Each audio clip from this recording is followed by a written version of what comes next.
Cinema তো আমার কাছে এখনই আসলে মনে হয় যে এখনই ঝাঁপাই পড়বো, আবার শুটিং শুরু করে দিব, কিন্তু সেরকম ভালো সিনেমা আমি পাচ্ছি না। এবং আমার কাছে মনে হয় যে আমি এই পর্যায়ে এসে এমন কোনো সিনেমা এখন করতে চাই না যেটার কাছ থেকে, যেটা করে আমি দর্শকের কাছে মানে সুনাম না শুনে উল্টা গালি শুনবো।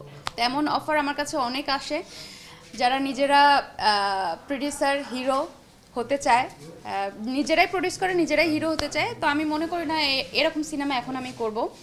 ভালো কোনো স্ক্রিপ্ট অ্যান্ড ভালো কোনো গল্প পেলে, ভালো কোনো সিনেমা পেলে, আমি সিনেমার মানুষ, সারাদিন সিনেমার সাথেই থাকতে চাই, আমি সিনেমা অবশ্যই করব। যখন আমি সিনেমা করেছি ওনার সাথে, তখনও উনি কিং খান সাকিব খানই ছিলেন। ওনার সাথে কাজ করা মানে অবশ্যই সৌভাগ্যের বিষয়।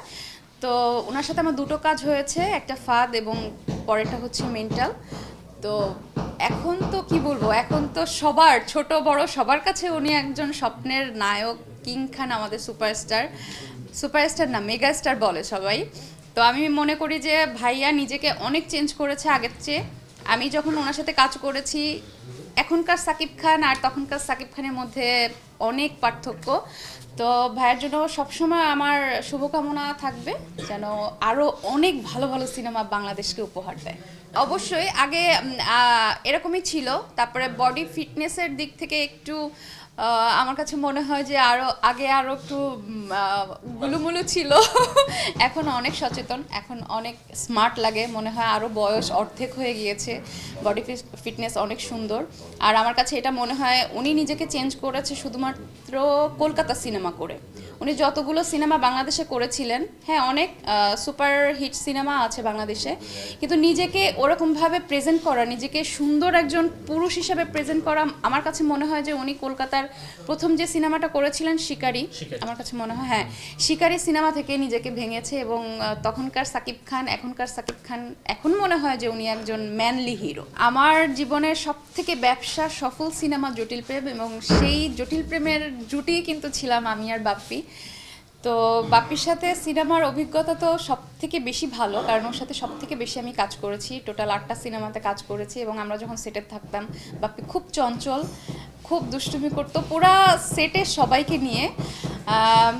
একটানা তো অনেকগুলো কাজ হয়েছে, প্রায় কত বছর, 6-7 বছর একসাথেই পথ চলা আমাদের। এখন একটু যোগাযোগটা কমে গিয়েছে, কারণ এখন সবাই মানে সবাইকে নিয়ে ব্যস্ত। আমি বিয়ে করেছি, আমি আমার সংসার নিয়ে ব্যস্ত।